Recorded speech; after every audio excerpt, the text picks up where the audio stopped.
Gateway of the Mind. In 1983, a team of deeply pious scientists conducted a radical experiment in an undisclosed facility. The scientists had theorized that a human without access to any senses or ways to perceive stimuli would be able to perceive the presence of God.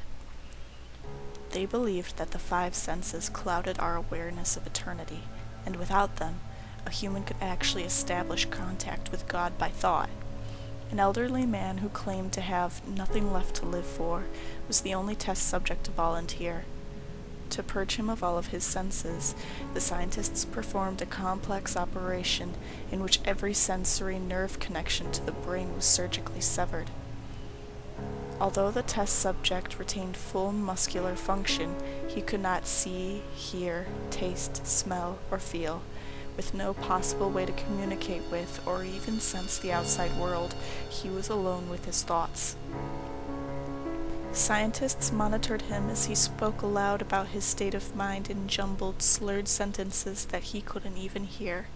After 4 days, the man claimed to be hearing hushed, unintelligible voices in his head.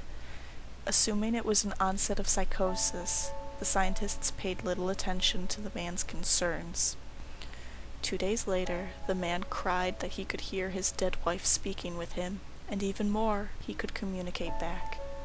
The scientists were intrigued, but were not convinced until the subject started naming dead relatives of the scientists. He repeated personal information to the scientists that only their dead spouses and parents would have known. At this point, a sizable portion of scientists left the study. After a week of conversing with the deceased through his thoughts, the subject became distressed, saying the voices were overwhelming. In every waking moment, his consciousness was bombarded by hundreds of voices that refused to leave him alone. He frequently threw himself against the wall, trying to elicit a pain response. He begged the scientists for sedatives so he could escape the voices by sleeping. This tactic worked for 3 days, until he started having severe night terrors. The subject repeatedly said that he could see and hear the deceased in his dreams. Only a day later, the subject began to scream and claw at his non-functional eyes, hoping to sense something in the physical world.